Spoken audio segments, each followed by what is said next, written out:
All right, I do want to talk a little bit about the build that I think I'm going to be starting with in PoE 0.3. Oh my gosh, I've been waiting so long for this league to start, man. I'm so excited. And today is the day before. So all I've really done is take a character acts 1 through 3.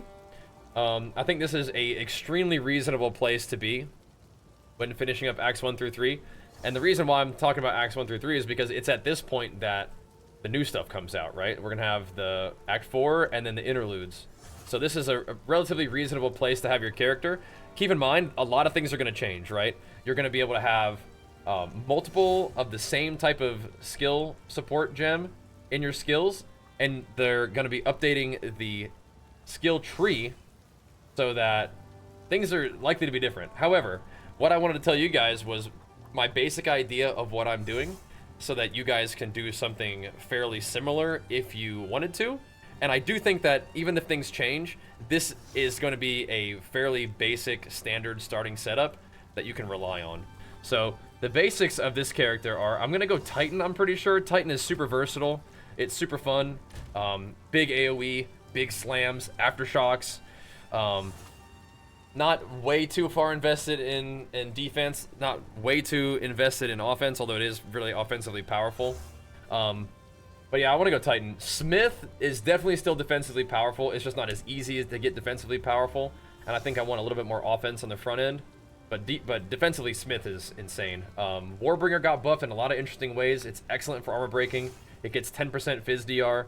It has no cooldown on war cries. It can do crazy stuff with totems. I mean, Warbringer sounds awesome, and it'll probably be a second character that I make, but I think I want to start off with Titan. Titan's just my favorite, my go-to, and I could play all three again. I'd be happy to play more Warrior with Mace. I'm just not sick of playing Warrior with Mace. But the idea is I'm gonna go probably Fire Titan with a one-handed Mace as far as I can go, and then we'll probably throw in Giant's Blood later. But anyway, rather than telling you like the long-term trajectory, let me tell you about where we're at right now. So the main idea continues to be prime things for stun with some ability. Early on, it's probably going to be Rolling Slam, auto attacks. You can even use your totems.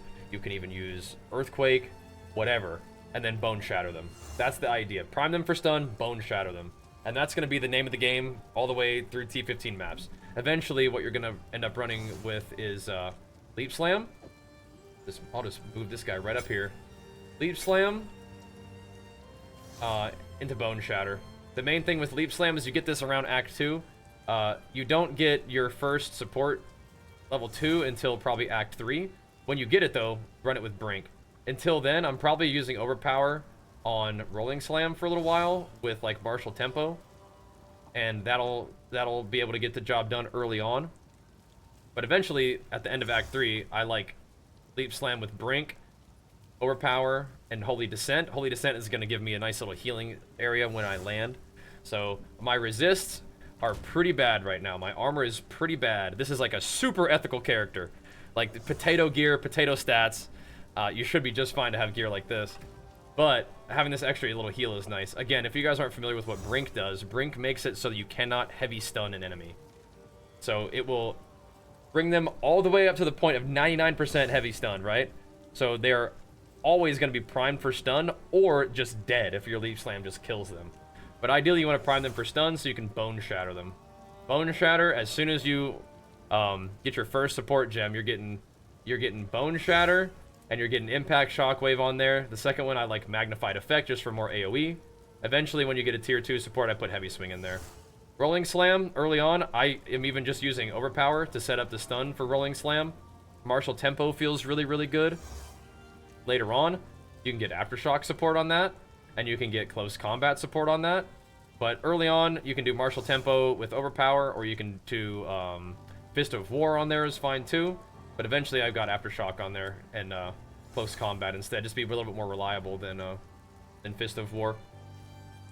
You also are probably going to be making use of a lot of Shield Charge in the patch. Shield Charge is going to do a lot less damage than it currently does, but it's going to have no cooldown, so it's going to be a really reliable, like, zipping around skill. And Stomping Ground is something that you might want to look at. It really might get nerfed. We will see. We will see. All this stuff is subject to change, by the way, so keep in mind, Like somebody saying like martial tempo might get nerfed. Yeah, we'll see. We'll see. Still kind of nice, but it might not be necessary. Just giving you some options. But Stomping Ground means that whenever you use a travel skill, it's going to do some damage. If this gets nerfed, it is what it is. Again, shield charge is mostly just to zip around. So, but that being said, Stomping Ground, if it doesn't get nerfed, even if it does, you might still want to use it. It does really good damage right now. If it does worse damage later, I mean, it's still something kind of cool to put on a travel skill. I use Momentum on here too. Momentum is a tier 2 support. You don't need to worry about it until later.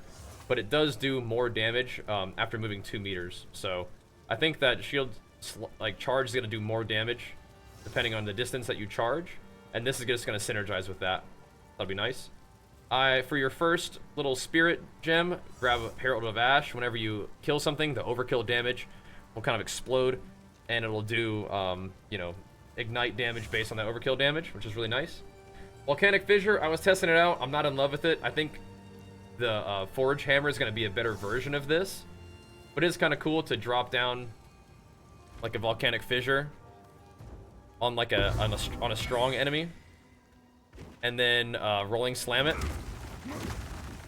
to make the fissures kind of AoE a little bit more. Forge Hammer is going to be a better version of this, and this is going to be way better when you can get upheaval. So I'm not sold on this. This is mostly just me experimenting. Infernal Cry is getting nerfed a little bit, but I think it's probably still going to be good. Apparently Premeditation is just out of the game, so keep that in mind. But Tireless is still fine. It makes it so it has a chance to not be empowered, or not lose its empowerment, even though you use the skill. For your second Spirit Gem, I'm grabbing Time of Need for a heal every once in a while, and a Curse and Elemental Ailment removal. Somebody was telling me that it's going to have a intelligence requirement on it next patch, so we'll have to see how much of this we can actually use. But ultimately, you're probably going to end up using like Infernal Cry. Sorry, not Infernal Cry. Herald of Ash. And, Flame of the Forge. And like Berserk or something like that to get the most out of your rage. But in terms of the skills, again, I think we've mostly killed a lot of stuff in this area. You're going to be like Leech Slam, boom, Boneshatter. Early on in the game, you're probably going to be like Rolling Slam, and then canceling it just for the first tick of Rolling Slam, and then Boneshatter. Oosh. Now, things are getting aftershocked, and I'm hitting too hard, so they're getting stunned. But that's the idea. That's your bread and butter for like the rest of the game. Leech Slam, Boneshatter. Leech Slam, roll it out, Boneshatter.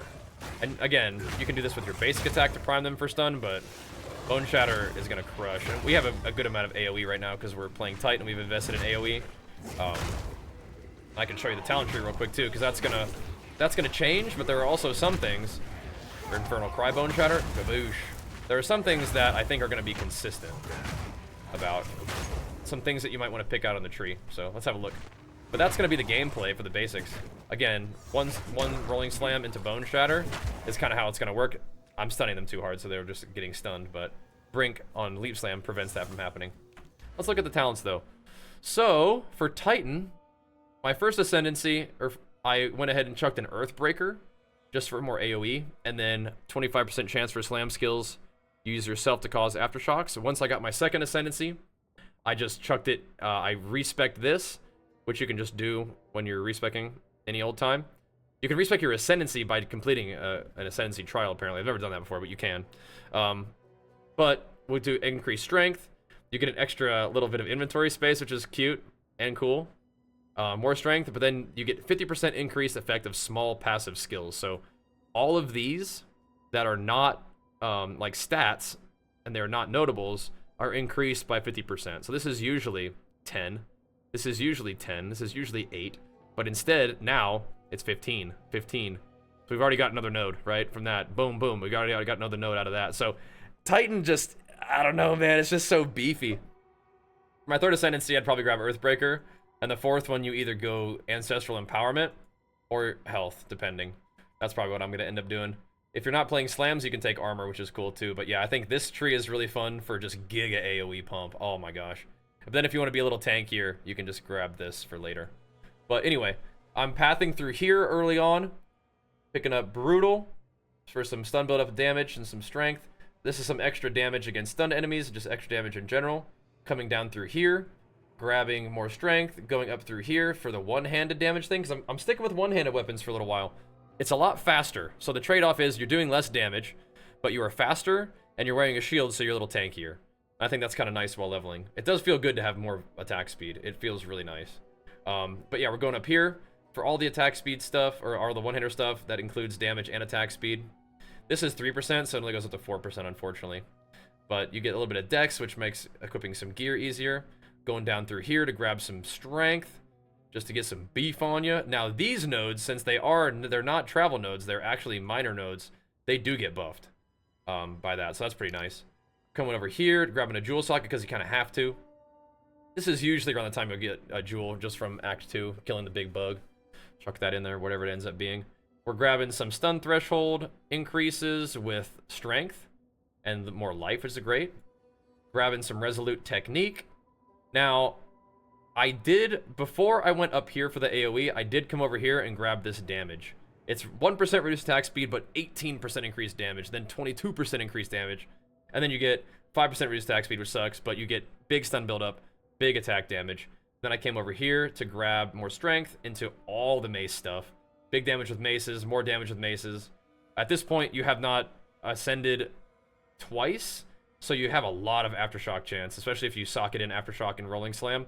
That was helpful in killing Jom and Ra.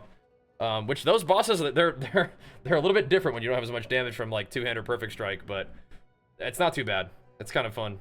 Then to get more damage through here, more damage against heavy stun enemies, which you absolutely notice. Especially with rolling slam, you crank stun enemies. Then after that, I went up here and grabbed the AoE. Remember, resolute technique is going to be nerfed, but I think it's still going to be worth it. Your hits can still be evaded, but it doubles your accuracy or something. So like, it's still worth picking up, I'm pretty sure, while leveling. It's just not as good, unfortunately. You still can't crit, and you can technically be evaded. It's just kind of annoying. It is a nerf, but whatever. They did nerf warriors quite a bit. They nerfed almost like everything that we use, but warriors I think are still gonna be good. Anyway, we're going in here for the AoE, stun build up attack on AoE attacks, and then AoE, and then increased AoE if you stun an enemy recently, and more AoE. I'm not grabbing the area attack damage right now. I might come back for that later. These are kind of nice points just for generic damage later on. But what I did do next is I grabbed stun build up, stun build up, stun build up, and then stun build up, stun threshold, increase strength. The next thing I'm gonna do is, I'm pretty sure, I'm not coming down here yet. I think that's gonna be fun. There are gonna be a lot of new nodes to check out. It's gonna be super nice. So a lot of this might be subject to change. Now that we have some aftershocks, we could do this. We could do more AoE, and then aftershocks. That would be pretty cool. I maybe should even do that sooner. I maybe should even do this before I do this. But I think this is probably what I'm gonna do next, to grab this AoE. I may even come over here and grab this AoE. We have generic damage that I frequently like to pick up with attack speed up here. But there's just, you got a lot of options. But I think a lot of this may even look different once we can see the tree filled out a little bit more. There's also double empowerment on war cries. There's some defense you can do. You could even go in here for, eventually you're gonna want to come down here through this stuff. You could even pick up some regen here if you wanted to. You could pick up some more attack speed if you wanted to. There's a lot of cool stuff on this side of the tree, for sure. Like more regen over here. Eventually, we're going to want that. The thing about some of this is like the block increased damage stuff is cool, but you're going to be maxed out on block at 50% now. But you can more easily get that through all this. So if you feel like you want to get more defense in your progression, you can do that. I've made a lot of videos about Warrior in the past. And I think a lot of those are still going to be useful, but there's going to be so much that's going to change.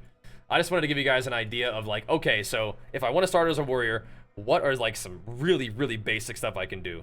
And the basics are prime your enemies for stun with some ability, Boneshatter them. If you want a basic tree that kind of gives you a starting point, this is pretty nice. That's a lot of really good stuff. If you decide to go two-handers, you just pop down here instead. This is a really useful thing. This combined with this means you're not going to be getting stunned most likely, which is a super pain in the butt. So those two things combined means that you're not going to be getting stunned. You're going to be doing some good damage. You're going to have relatively good attack speed, and you're going to have a shield on if you do one-hander. If you want to do two-hander, absolutely fine. All you got to do, like I said, is just do that, and everything's fine. Everything else that you're using is fine. You're not going to be shield charging, but now that there's no cooldown on weapon swap, you probably can still shield charge. And warrior shield for 0.3, you're going to want a shield by the time you get to maps. You can level without it. for sure. But I think a shield just feels good. And I was kind of curious about how one-handed feels because Giant's Blood is getting nerfed a bit. And every warrior build pretty much uses Giant's Blood. You can wield two-handed axes and swords in one hand, triple attribute requirements of martial weapons. The additional thing is the benefit of strength on your HP is going to be cut in half. So whereas you used to get 2 points of HP per point of strength, now you're only going to get 1. Which kind of sucks. So your HP does go down. I think it's still worth it. I'm just going to do it later on, and I'm going to try to use the one-handers. The one-handers can take you into T15 maps. Like, you're going to be fine. Leap Boneshatter, it's just so smooth, and even with a one-handed weapon, you still crack packs. The tricky thing is just going to be getting boss damage, but I think that Titan with War Cries and Giga Aftershocks is going to be able to just rolling slam bosses down just fine. Perfect Strike got nerfed a little bit. It's probably still fine, but I have a strong suspicion that, and actually have demonstrated that through my leveling experiments, that rolling slam, especially once you get some Aftershocks rolling, especially once you get some damage rolling and War Cries, like, there's so much still left to get, right? There's all this left to get for area stuff. There's the War Cry buff thing, so you can Aftershock your crazy War Cry, even though Infernal Cry is getting nerfed too. Like I said, they nerfed, like, everything about Warrior. You can come down here for a little bit more AoE and AoE damage. Like, there's a lot of fun stuff you can do that is going to make Warrior still be able to do single target damage. Enough to get through the campaign, and then you have to figure it out later on. But once you get strong enough, once you farmed up some gear, you know, you'll have a little bit more HP. Maybe, ideally, there will be some nodes for HP on the tree somewhere. That would be insane. And the loss of the HP won't be quite as severe. But all in all, I mean, I think this feels pretty good. I'm still looking forward to Warrior. And yeah, there's gonna be a thing where you can use the same weapon set, like, for both weapon sets. You know what I mean? Like, so if I'm using a sword, or not a sword, a shield and my mace, right? And I'm just saying, okay, I want to go boss killing set. Now you just switch your talent tree without actually having to, like, drag your weapons to the second set if you don't want to, right? You may still want to have like a two-hander that you bring out for some heavy hits, and that's not a bad idea. And there's gonna be no weapon swap penalty. I have not been doing that this run just because I wanted to see what it felt like to only use a one-hander. And my experience so far has been fine. I mean, again, some of the rares are gonna take a couple hits, but I mean, it gets it done. Especially if you drop the Infernal Cry first, right? And things are just kind of dying to the Aftershocks anyway. I think I am gonna reset this though. I'm not really feeling like I'm gonna be using the Volcanic Fissure that much anyway. Ew, that's a scary boss. Should we try it? We're recording a video, so we almost certainly die to it, right? Let's see. But I just want to give you guys a quick look at the gameplay and just a quick idea of what I'm thinking for my guy. But yeah, one-handed, Titan, Slammer. Ideally, I think I want to do fire damage. I've been wanting to do fire damage on a Titan for a while. And I think that, dude, she's teleporting all over the place. Come on, Boneshatter. I've been wanting to do fire for a while. I keep finding myself just doing physical damage instead, but there's a lot of cool fire skills this time. And using a one-hander will let you try out things like the little Forge Hammer stuff. We are like giga slowed by something right now. Oh, did we actually get the movement speed bug? Or the action speed bug? We did. I haven't gotten that in forever. We got it on cam, dude. We got it on thing. I have to relog for this. Yeah, this is not how slow it actually is. That's funny. It hasn't happened to me for a while. I think if we TP home, it fixes itself. But yeah, if you do something while you're slowed, you get, like, giga slowed. It's really weird. I'm not sure what causes that, but it used to happen to me, like, when I first played the game, too. It's like my first thing that happened. Alright, there we go. We're a little better now. A little better now. But yeah, I want to eventually do some kind of fire thing. My guy Carnarius, I'm a believer. He's a really big fan of like weapon plus weapon skills, which definitely makes sense. But a little bit of fizz on a weapon definitely makes sense. And then the added the extra damage, like with elemental attacks. Like that's something that I've never really got on a weapon, because I'm always just doing physical. I invest all my resources in physical. and then it's like, oh, okay, I guess we have no resources to try to find a weapon with those 3 things that we like on there. But maybe this time, maybe nobody's gonna be playing one-handers, so we can find one, you know, with weapon skills and biz damage and extra elemental damage to try to finally get some kind of like Avatar of Fire Titan slammer thing going, which sounds fun. I've played a lot of warriors. I've played a couple Titans, and I'm actually a little bit glad that we don't have new weapons and classes. I think that's kind of bad to say, but I'm actually a little bit glad because I really am not done playing warrior. There's still things I want to do with warrior, and there's all this new content, and I'm excited to try out the new content through the lens of a warrior. You know what I mean? So. And if there's plenty of classes that I can still play that I haven't played yet if I wanted to, but I'm pretty happy Elite Boneshattering around as a warrior. Makes me happy. Again, the only thing that's kind of tricky is figuring out how to do boss damage. And my character is also very squishy still. We're bleeding to death right now. But part of that is because I have no resists. We have no gear. We just have not really been speed running by any means. Just, you know, just not really upgrading my stuff as we progress through the game, just to kind of get a feel for what a extremely ethical character is going to feel like taking through the campaign, you know, solo self-found and everything, right? So that's what we're doing, and so far it's been just fine. In the rares, like I said, the rares take a couple hits, but I mean, like, that's not bad. It's okay for a rare to take a couple hits when you're leveling, you know what I mean? I keep pressing that button because I'm just messing with my keybinds a little bit. I think this will work just fine for leveling and into mapping and beyond. I gotta remember, I leveled my solo self-found Warbringer with one-handers, and he was just fine. He was tanky. He was fast. Perfect Strike with a one-hander does feel kind of crazy. You really just spam those abilities like super fast. It's like slams are designed for a two-hander, and strikes are designed for the one-handers. But we're gonna do one-hander slams for just a little while. I mean, like, you can really crank out a ton of aftershocks and stuff. It's just you don't get like the huge mirrored aftershocked hit. You know what I mean? So, and that's kind of maybe where it's not as good. It's still working for me just fine though. We'll see if I can kill the king for you guys real quick. But we're gonna bump up some aftershocks and some AOE real quick.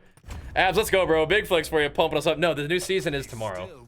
I'm just playing through a character and getting a feel for like what this feels like, even though everything's gonna change. Not everything though. I also want to do like a quick overview of my guy finishing Act 3, just so that people who are kind of looking for some very, very basic warrior kind of tips and just a general path, even though things are gonna change. With the skill gems and everything, like, just want to see what it's going to look like. This is, I think, a fine option. Because things are going to change, but there are some things that won't change. And I don't think that Leap Boneshatter, or at least Prime for Stun Boneshatter, is going to go anywhere. You're just going to be able to put more support gems of the same kind on your stuff, and you're going to be able to have some new passives to allocate, hopefully some life nodes. But even if that's the case, I mean, I think the things that we're putting in right now are still going to be things that you want to put in on your guy. You're going to want to put some damage in there. You're going to want to put some mace damage in there. You're going to want to put a little bit of stun threshold increases in there. Eventually, you probably pick up some block. You could do a split tree where you have block and then you have just big dam, right? If you're going to use a two-hander for anything, which you still could do. I kind of just dig in the one-hander, but for bossing, I mean, you might, against the boss, you're not going to get a whole lot of value out of a shield on a boss a lot of times, so you might just want to bust out the two-hander. I wasn't doing it for this run because I just wanted to see what it was like to level and progress just with a one-hander. But two-hander does give you access to some fun talents. Where the heck is this stuff? Just full clear in the zone, man. There's another one. I was wondering if one-hander did enough damage. Definitely does enough damage for clear, so you're absolutely going to be just fine running a one-hander for clear initially. Later on, you may want Giant's Blood, even just for mapping, as you get to like the juicy maps, but I don't know. How are we going to do that skill tree change, not change weapon? They mentioned that you would be like holding down a button and right-clicking something. Like, I'll have to find it, but I'll also be able to do it tomorrow. I'll find it for you. Cause yeah, I used to just like use the same weapons and just like change into, like, you know, just like drag the weapon into set 2. Now you don't have to do that anymore. I mean, some rares just get one-shotted anyway, right? Let's see. I think I'm gonna put this in Rolling Slam just to make sure that we can clap the boss. Wherever he is. Around here somewheres. Where are you, big guy? There he is. Alright. All the clan! Let's see if we can fight this guy. We just press X? Yeah, I think you like hold down X and like right-click the button or something. We'll see. Alright. So this guy... Oops, not that one. This one. We can put the volcanic fissures down. I don't think we really need to. Oh, he's just dead. He got pranked. I think he's gonna get one-shot here. Okay. So, again, gonna do plenty of damage to kill like little dinky bosses, and you're gonna do enough damage to kill act bosses just fine. Especially as you progress further into the acts and your character gets stronger. The boss fights are just a little bit more interesting because you actually see mechanics. But even with a one-hander, I think we're gonna be okay. And periodically, you'll find weapons like this, which gives you added fizz, strength, and extra elemental damage with attacks. This makes me think that I might want to try Avatar of Fire with a weapon like this and see if it does more damage, even though it's not quite the same amount of physical damage or elemental like with cold, but we could do something with this. We could. But anyway, that's pretty much where we're at with my character all the way into Act 3. Rolling, slamming, leap bone shattering, big AoEing, trying not to get stunned, having a little bit of strength on a Titan. Feels pretty good. And if you guys wanted some idea of where I'm gonna start and maybe an idea of what you guys could do if you wanted to play Warrior, there you go. If you're looking forward to watching more PoE 2, we're gonna be live on stream with it quite a bit. The Twitch stream is gonna have drops. There's like one drop that you get for watching the first week. Let me actually, I can maybe even find that for you guys. But it's like a clam treasure chest for your stash, and then a helmet the first week. Second week, you get a cloak. And then if you gift 2 subs, you get a big portal effect. And then if you subscribe yourself, you get a chaos orb in Twitch chat, which is pretty sweet too. But either way, that's going to be the end of this video for now. Maybe we'll keep messing around a little bit, but definitely looking forward to streaming PoE a ton. Keeping the character updates and like guides and just whatever fun stuff about PoE 2 for this new season for you guys on YouTube. Keep showing the videos some love on the tubes. Keep tuning into the stream, and we'll keep the PoE 2 content pumping. Thanks for watching, guys. Peace.